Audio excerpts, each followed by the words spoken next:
ፍቅር እስከ መቃብር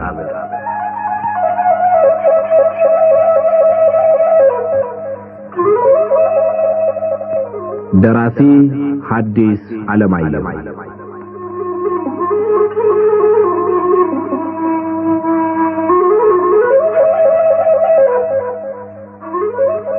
ተራኪ ወጋየሁ ንጋቱ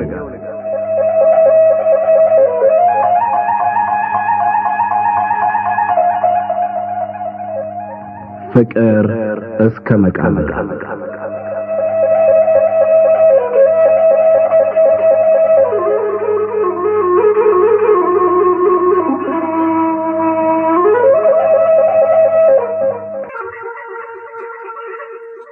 ጎጃም ዳሞት አውራጃ ውስጥ ማንኩሳ በምትባል ሀገር ቦጋለ መብራቱ የሚባሉ ብዙ ዘመን በብቸኛነት የሚኖሩ ሰው ነበሩ።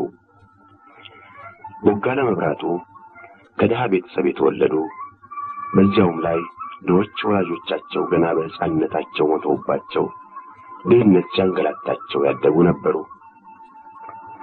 ትንሽ ከፍ እንዳሉ መጀመሪያ የፍየልና የጥጃ እረኛነት እየተቀጠሩ በኋላም እጃቸው እርፍ ለመጨበጥ ያህል መበርታት ሲጀምር ግብርና እየተቀጠሩ ይኖሩ ነበር። በዚህ ሁኔታ እኩል ዕድሜያቸውን ካሳለፉና የምሽት ማግባት ፍላጎታቸው እየተቀነሰ ከሄደ በኋላ በጎልማሳነታቸው ጉልበታም ወዲያውም ጤናማ በመሆናቸው ረዳት ሳይፈልጉ ራሳቸውን ረድተው ለመኖር ቢችሉም ምሽት ካላገቡ ዕድሜያቸው እየገፋ አቅማቸው እየተቀነሰ ሲሄዱ ረዳት የሚያጡ መሆናቸውን ወላጆቻቸው አጥብቀው ስለመከሯቸው ከዚያው ከማንኩሳው ውድነሽ በጣሙ የሚባሉትን ሴት አገቡ።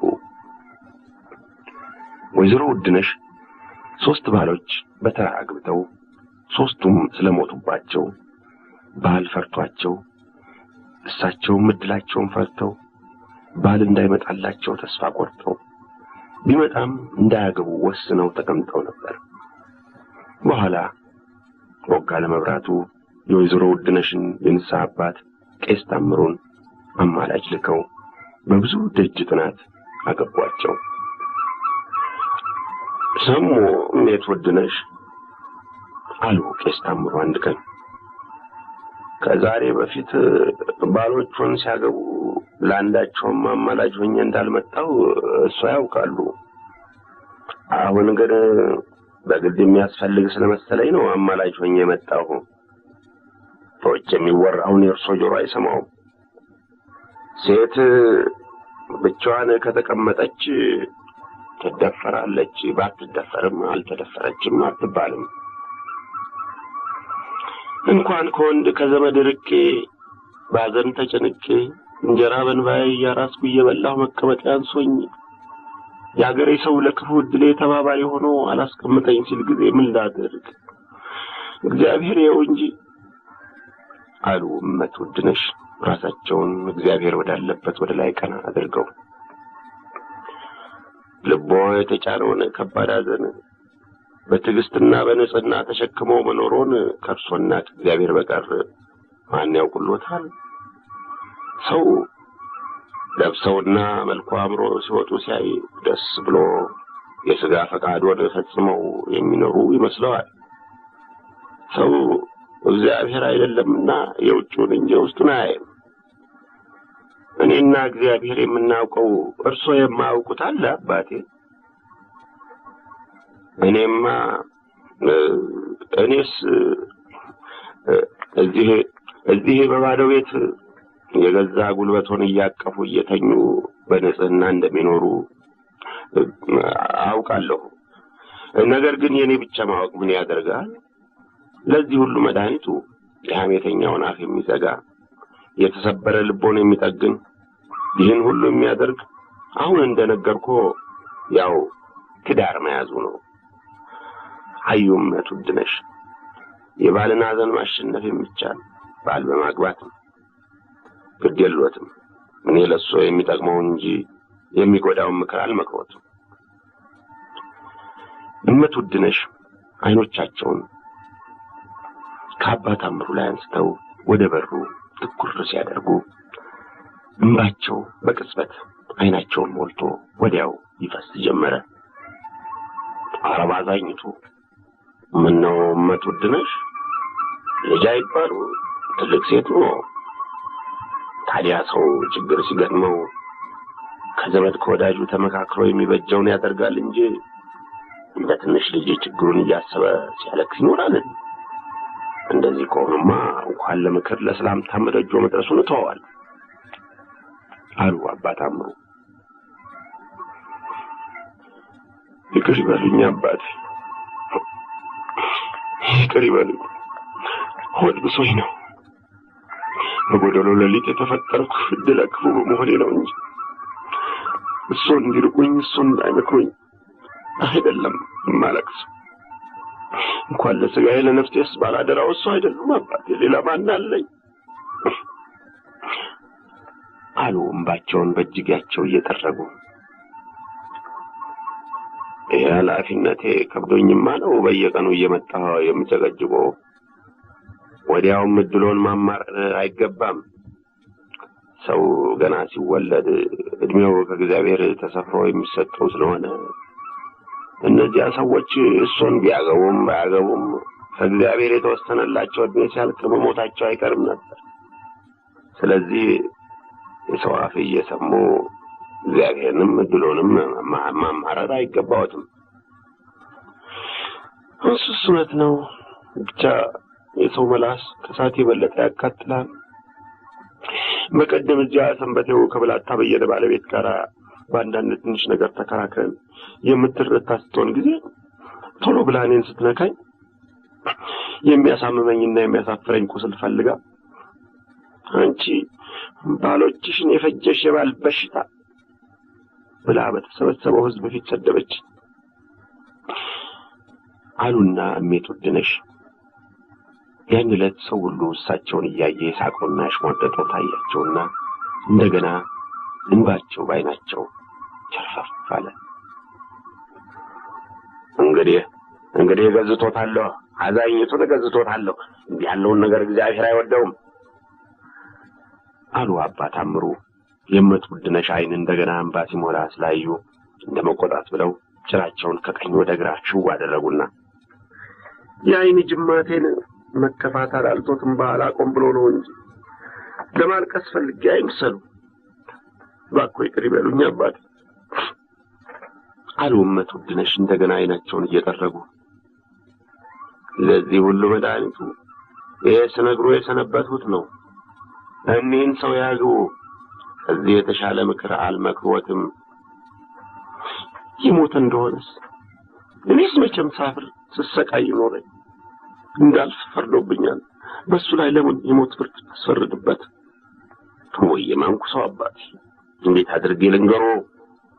ሰው እግዚአብሔር የወሰነለት እድሜ ካላለቀ አይሞትም። መጽሐፉ የሚለው ይህ ነው ብዬ አልነገርኩትም? መጽሐፉ ባል የሚሞትባት ሴት እስከ ስንት ጊዜ እንድታገባ ይፈቅዳል? ይህን ጊዜ አባ ታምሩ ሰምተውት የማያውቁት ጥያቄ ስለመጣባቸው ሐሳባቸው እንደ መሸበር ግንባራቸው ትንሽ እንደ መውዛት አለና ወዲያው ጭራቸውን ዘቅዝቀው አገጫቸውን በጭራው ቀንድ ደገፍ አድርገው ዓይኖቻቸውን ወደ ጣራው ትኩር አደረጉ። መልሱ ጣራው ላይ እንደተጻፈ ሁሉ እንዲህ አንጋጠው ትንሽ ከቆዩ በኋላ ቀስ አድርገው የጭራውን ቀንድ ካገጫቸው ስራ አስወገዱና ዓይኖቻቸውን ወደ እመት ውድነሽ መለስ አድርገው መጽሐፉ አይወስንም።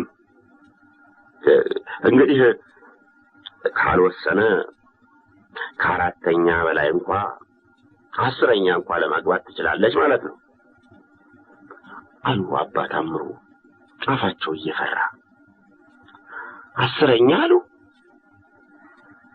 አሉ እመት ውድነሽ ዓይናቸውን በጥፍ ካፎቱ አውጥተው። አይ 10 ስልኮ አለመወሰኑን ለማስረዳት የተናገርኩት ያነጋገር ዘዴ ነው። ይህ መጽሐፉ በተጻፈበት ጊዜም ቢሆን ወይም ከዚያ ወዲህ 9 ባሎች ሞተውባት 10ኛ ያገባች ስትኖር አይደለም። ወደፊትም እንዲህ ያለ እንደማይደርስ የታወቀ ነው። ብቻ እንዲህ ያለ ነገር ቢደርስ መጽሐፉ አይከለክልም ለማለት ነው። ነገር ግን ይህ ለሌላ ሰው የሚነገር አይደለም። አደራው እንደው በእሱና በእኔ መካከል የሚቀር ነው አሉ አባ ታምሩ ፊታቸውን ኮስተር አድርገው። ለወይዘሮ ውድነሽ የተናገሩት እውነት መሆኑን ራሳቸውም እርግጠኛ ስላልነበሩ ሰክተው፣ ምነው አባቴ በእኔና በእሱ መካከል የሚነገር ሁሉ ቁርባን መሆኑ ቀረ? አይ እንዲያው ማስጠንቀቅ አይከፋም ብዬ ነው። እሱስ ይሁን ግድ የለም። እንዲያው እስቲ አንድ ነገር ልጠይቁ አባቴ። መቼም ከተነጋገርነው ሁሉ አይበልጥም። መጀመሪያ ይህን ነገር ሲያነሱልኝ ጀምሮ እስከ ዛሬ ሐሳቤን የሚከነክነውና ልረዳው ያልቻልኩ አሉና እመት ውድነሽ ትንሽ እንደማፈር ብለው አፋቸው ሲፈራ አዩና አባ ታምሩ ሐሳቡን የከለከለው ምንድነው አሉ። አያ ቦጋለ የደረሰብኝንና ሰው የሚለውን ሁሉ እዚህ ተቀምጦ እያወቀ ላግባ ብሎ መጠየቁ ማዘኔን ስለተረዳ ደስ ላሰኛት ልጽለቅባት ብሎ ነው ወይስ ምንድነው? አይደለም፣ ደስ አሰኝቻት ደስ ታሰኘኛለች ብለው ነው እንጂ ልጽለቅባት ብለው አይደለም አሉ አባ ታምሩ። እንዴት? እሱ ባሎቹ በመሞታቸው ምክንያት እሳቸው በሌላ ልዩ ልዩ ምክንያት ብቸኛነት የሚያስከትለውን መከፋት ደህና አድርጋችሁ ያወቃችሁ ስለሆናችሁ ሁለታችሁ ብትገናኙ ተስማምታችሁ እንደምትኖሩ በማመን ነው። አያ ቦጋለ ቆዳቸው ሞኝ ቢመስል የዋዛ ሰው አይምሰሉ፣ ውስጠ መሰሪ ናቸው አሉ አባ ታምሩ። እመት ውድነሽ አንገታቸውን ደፍተው ዝም ብለው ከሀሳባቸው ጋር መጫወት ስለጀመሩ ይበሉ እኮ እሺ ይበሉኝና አሳርጌ ልሄድ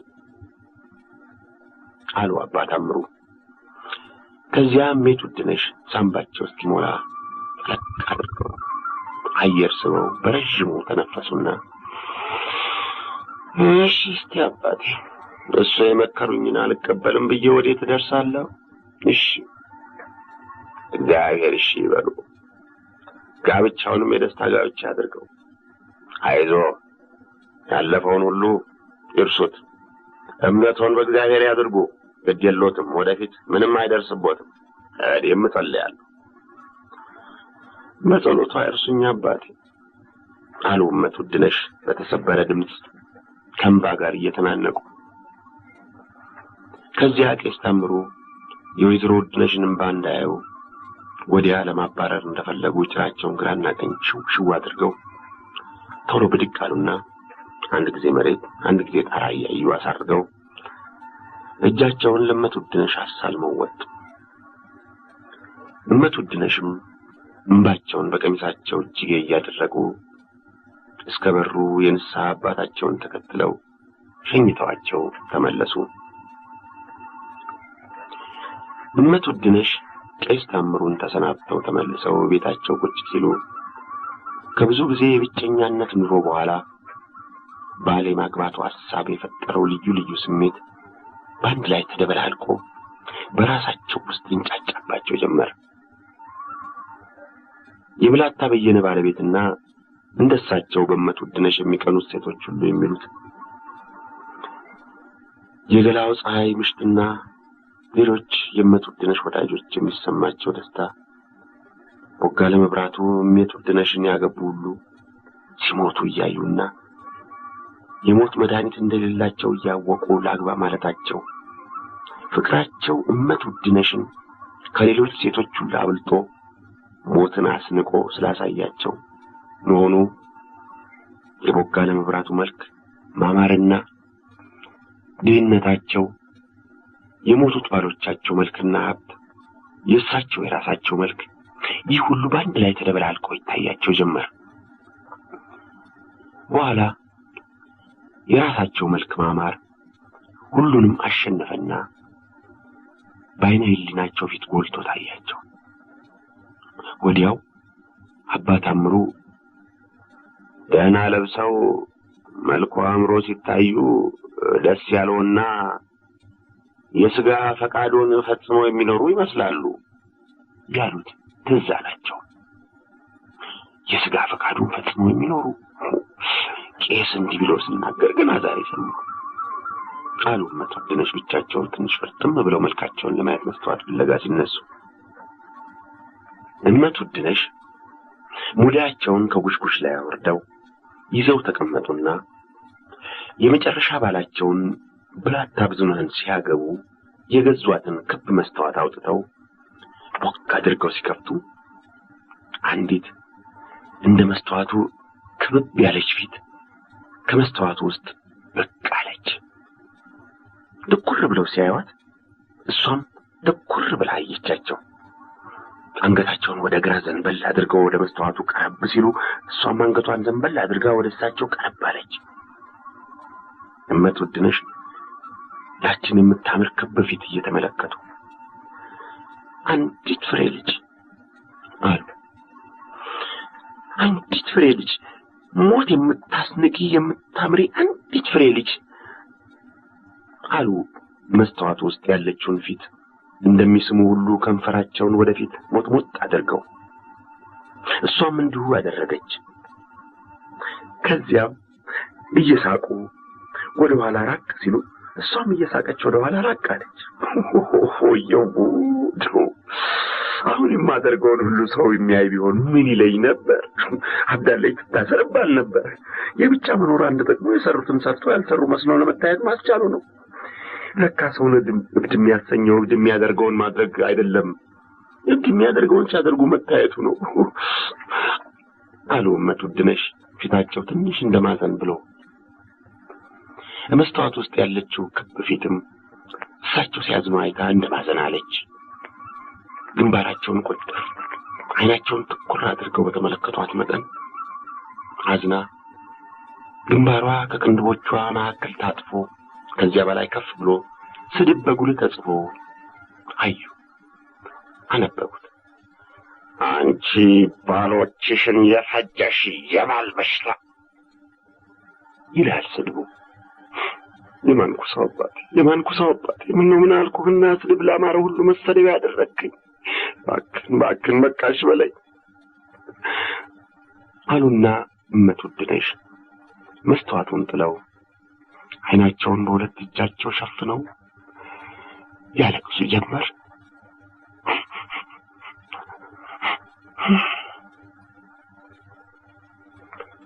አቶ ወጋለ መብራቱ ወይዘሮ ውድነሽ በጣሙን ባገቡ በሁለተኛው ዓመት መጨረሻ ወንድ ልጅ ተወለደላቸው። ብቻ ሁለቱ የሁለት ዓለም ሰዎች ስለነበሩ ይልቁንም ገና የጋብቻ ኑሯቸው እንደጀመሩ በመካከላቸው ግጭቱም ኩርፊያውም ይበዛ ነበር። ነገር ግን እግዚአብሔር ዕድሜ ከሰጠ ለልማድ በቂ ጊዜ ከተሰጠው እንኳን ሰውን ጅብና አህያን ነብርና ፍየልን አብረው እንዲኖሩ ለማድረግ ስለሚቻል ጊዜ ባለፈ መጠን ባልና ምሽት እርስ በርሳቸው እየተዋወቁ እየተለማመዱ እየተዋደዱ የመተሳሰብ መሳሪያቸው እየጠበቀ ሄደ። ወይዘሮ ውድነሽ ከባለጸጎች ወገን ተወልደው በደህና ያደጉ፣ ከዚያም ባል ለማግባት ሲደርሱ 3 ባለጸጎች ባሎች በተራ አግብተው በጌትነት የኖሩ፣ 3 ባሎቻቸውን በተራ ከቀበሩ በኋላም የአገሩ ሰው ስድብና ሽሙጥ ከሳቸው አልፎ ተርፎ ዘመዶቻቸውን ሲነካና ሲያሳፍር በማየታቸው ከዘመድ ከወዳጅ ርቀው ነፍሳቸውን ይማርና አባታቸው ያወረሷቸው ሀብት እስኪያልቅ ድረስ አንዲት ሙያተኛ እየረዳቻቸው ለብቻቸው በመቤት ወግ የሚኖሩ ነበሩ። መቼም ብቻቸውን በነበሩበት ጊዜ ለቤታቸውና ለዚያች ለአንዲት ሙያተኛ ንግስቲቷ ይግባኝ የሌለባቸው ቆራጭ ፈላጯ እሳቸው ብቻ ነበሩ። ከዚያ በፊትም ቢሆን ልጅ ሳሉ ወላጆቻቸው በኋላም ባሎቻቸው የበላይ አዛዦች፣ ተቆጪዎች፣ አሸናፊዎች ቢሆኑ እሳቸው በፈንታቸው የሚያዙት ከፍና ዝቅ አድርገው ገላምጠው የሚቆጡት የሚያሸንፉት ከበታቻቸው በልዩ ልዩ ስም የሚጠሩ ብዙ ነበራቸው። ወደ ታች እያዩ የሚያዙት ካለ ከላይ የሚያዝ ቢኖር ምንም ያክል አይከብድም። ከፍና ዝቅ አድርገው አይተው የሚቆጡትና የሚመቱት በታች ካለ ከላይ የሚቆጣና የሚመታ ቢኖር አያምም። የሚያሸንፉት በታች ካለ ከላይ የሚያሸንፍ ቢኖር ግድ የለም። በቦጋለ መብራቱ ቤት ግን የሚያዝ እንጂ የሚያዙት፣ የሚቆጣ እንጂ የሚቆጡት፣ የሚያሸንፍ እንጂ የሚያሸንፉት አለመኖሩ አስቀድሞ የወይዘሮ ውድነሽን አመል አከፋው።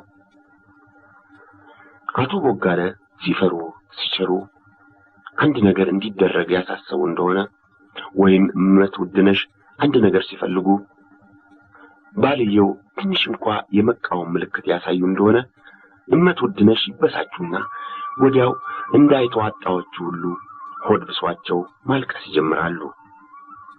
ያልተለመደ እንግዳ ችግር ቆዳ ያሳሳል፣ ሆደ ባሻ ያደርጋል። ደግነቱ እመት ውድነሽ ያን ያክል ከተቆጡና ካለቀሱ በኋላ ትንሽ ቆይተው ሁሉንም መርሳታቸው ነው።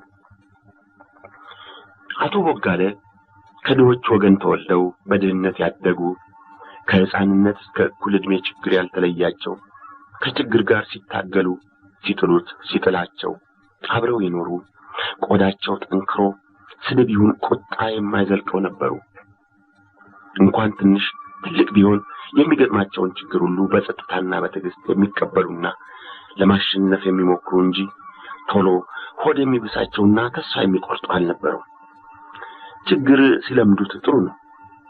ችግር ሲለምዱት ጓደኛ ሲያደርጉት ከሱ ጋር እየታገሉ እየወደቁ እየተነሱ ሲኖሩ ጥሩ ነው። ከችግር ጋር ሲታገል የኖረ ቆዳው ይወፍራል፣ ጅማቱ ይጠነክራል፣ ጡንቻው ይደነድናል፣ የተጣለበትን ሁሉ ሸክም መሸከም ይችላል፣ የገጠመውን ሁሉ ያሸንፋል።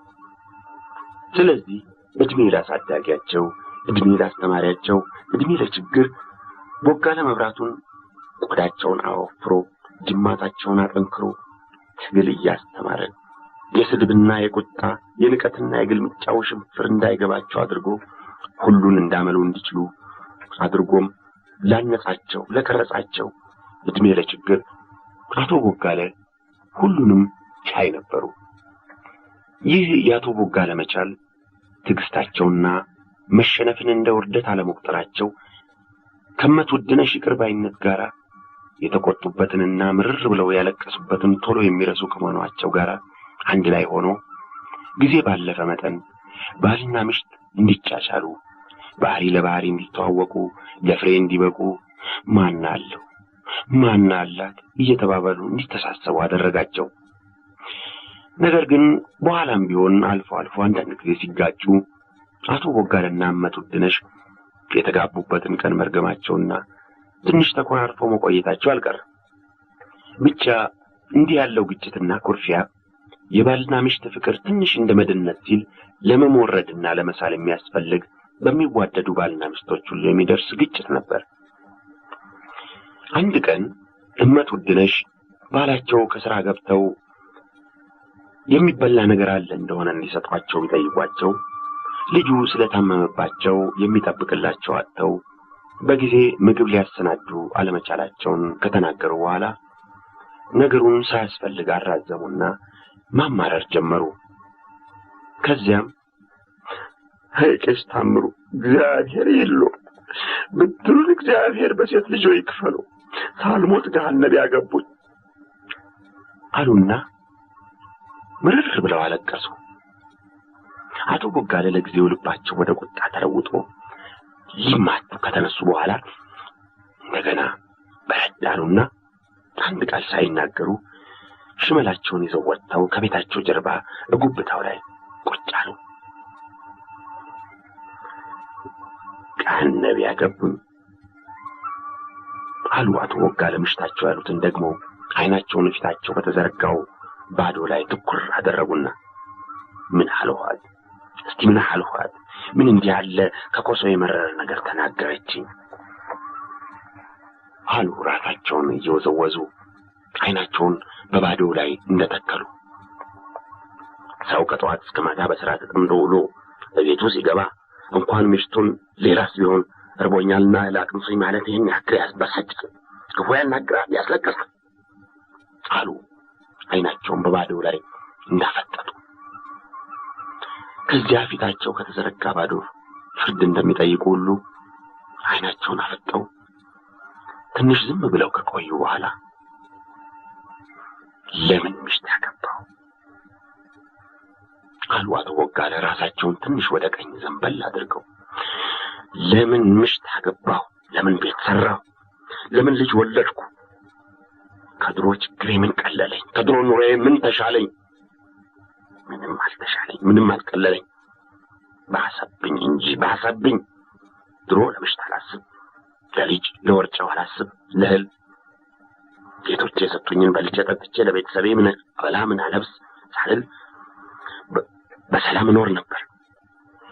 የነበረኝ ሐሳብ ምራኑ ከቀንበሩ፣ እርፉ ከሞፈሩ፣ ማረሻው ከወገሉ መስማማቱን፣ በሮች እንዳይጎዱ ወደ ደህና ሳር መሰማራታቸውን መመልከት ብቻ ነበር። አይ ምንኛ መልካም ኑሮ ኖር ያለው የሰላም ኑሮ አሉና ቦጋለ መብራቱ ራሳቸውን በዝግታ ወዛውዘው ሁለት እጆቻቸውን አመሳቅለው ጉልበታቸው ላይ አድርገው ግንባራቸውን ክንዳቸው ላይ ደፍተው አይኖቻቸውን ለበስ አድርገው በሐሳብ ባህር ጠለቁ። መነሻው መድረሻው የማይታወቅ የሐሳብ ባህር።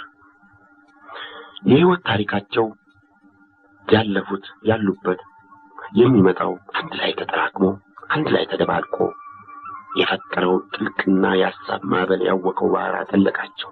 ይዋኙ ጀመር። ብቅ ጥልቅ ፍግም ቀና ፈሩ። መውጣት ፈለጉ፣ ነገር ግን አልቻሉም። ስለዚህ ዋናቸውን ቀጠሉ። በዚህ መካከል አንድ ድምፅ፣ አንድ ትንሽ ድምፅ፣ አንድ በሌሊት ከሩቅ እንደሚሰሙት ለስላሳ ቪዮሊን ልብ የሚነካ ድምፅ አባ አባ አባ አለ። ወዲያው ባህሩ ጸጥ አለ። አቶ ቦጋለን ብቅ ጥልቅ ፍቅም ቀና ሲያደርጋቸው ሲያንገላታቸው የነበረው ማዕበል ያ መላካዊ ድምፅ እንደገሰጸው ቁም እንዳለ ሁሉ በአንድ ጊዜ ቀጥ አለ። አባ አባ ናባ አለ ደገመና ድምፁ።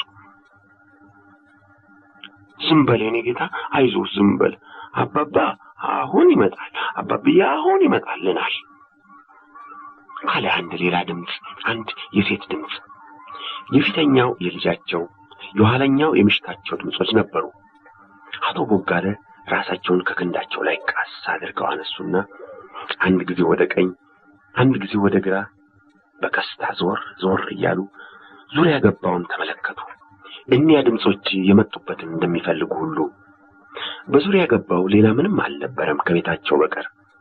ስለዚህ እኒያ ድምጾች ከየትም ሊመጡ አይችሉም ከዚያ ቤት በቀር።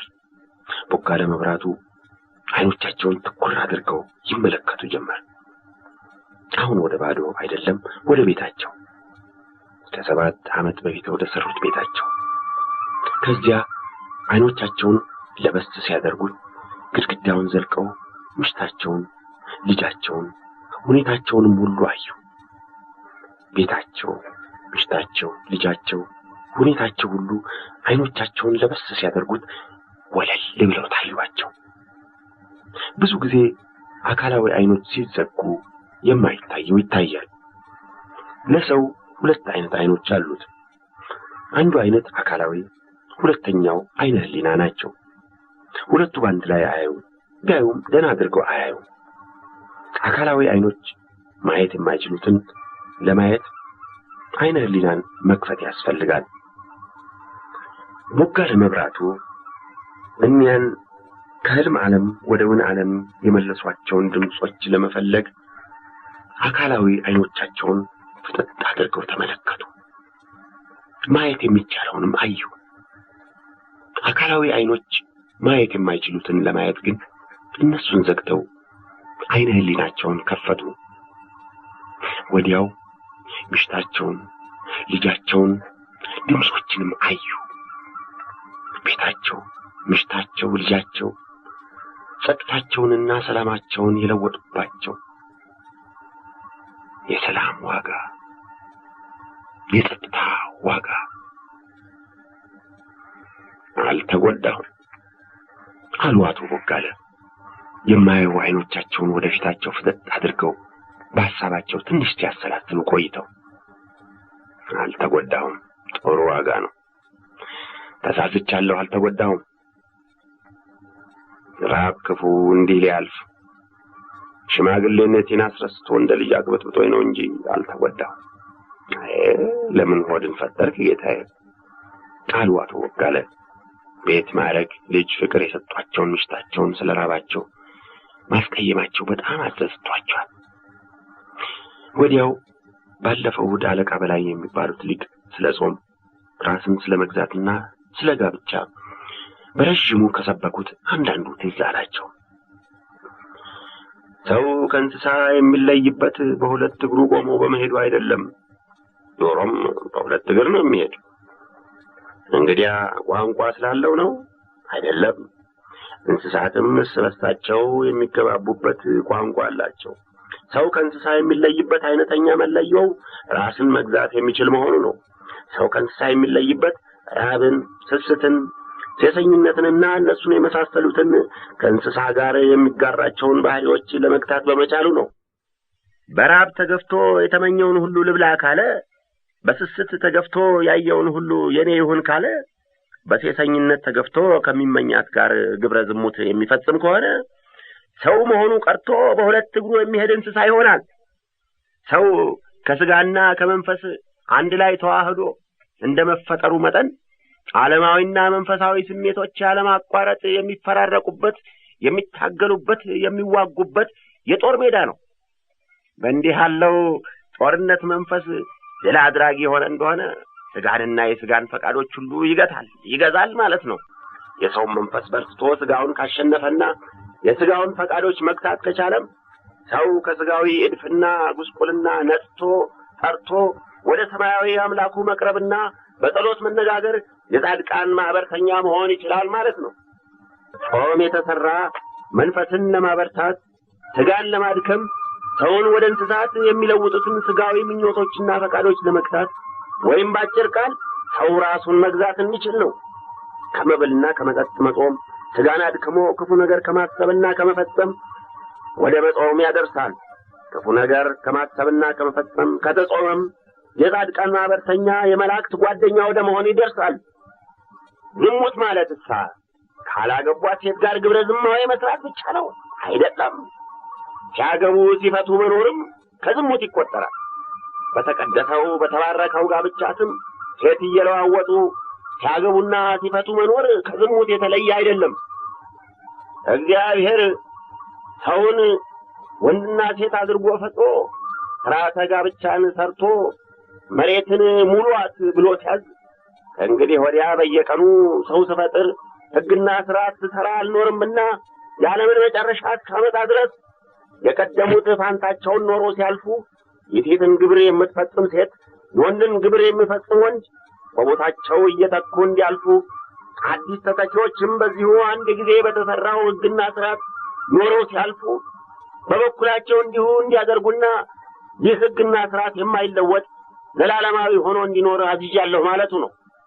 ስለዚህ ራስን ገዝቶ የሥጋ ፍላጎቶቹን ገዝቶ ጋብቻን አክብሮ በኋላም የእግዚአብሔርን ሕግና ሥርዓት ለኋለኛው ትውልድ የሚያስተላልፍ ዘር በቦታው ተክቶ ማለት የእግዚአብሔር ትእዛዝ ነው። አቶ ቦጋለ አይኖቻቸውን ገርበብ አድርገው ከድነው በጉብታዋ ላይ እንደተቀመጡ ይህን አለቃ በላይ ባለፈው እሑድ ቤተ ክርስቲያን የሰበኩትን ሲሰሙ ራሳቸውን አለቃ በላይን አንዳንድ ጊዜ በግር ጥፍራቸው እየቆሙ እየረዘሙ አንዳንድ ጊዜም ጉልበታቸውን ሸብረክ እያደረጉ እያጠሩ ክንዳቸውን ቀኝና ግራ ላይና ታች እያወናጨፉ ፊታቸውን ፈገግ ኮስተር እያደረጉ ሲናገሩ በዓይነ ሕሊናቸው ሲያዩ ቆዩና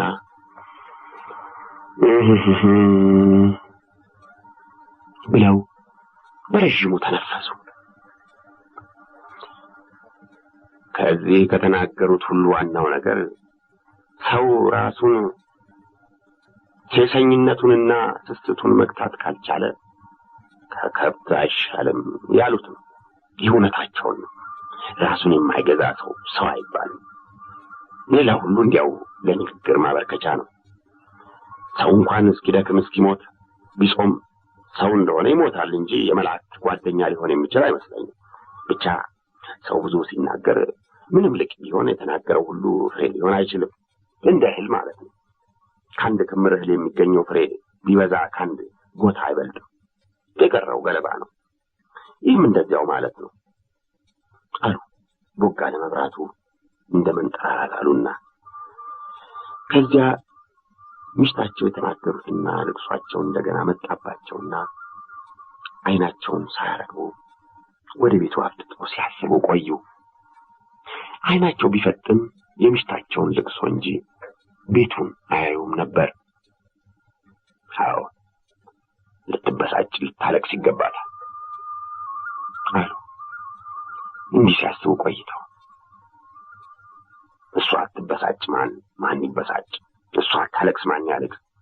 በሰፊው የለመደች ተልከው አሽከር ተጭነው ሰጋር የነበራት ወይዘሮ አይቷጣ እሷን ሆድ ያልባሰ ማንን ሆድ ይባሰው? ቀን ቢጥላት ቀን ቢከባባት ነው እንጂ የጌቶች ልጅ እመቤት አልነበረች። ቢርበኝም የእሷን ችግር አይቼ ዝም አለ ማለት የጥፋተኛው እኔ ነኝ። ልሂድና ማሪኝ ልበላት አሉ አቶ ቦጋለ በሀሳባቸው። መቼም የሚወዱት ሲበድል ለበደሉ ምክንያት ማግኘት ቀላል ነው።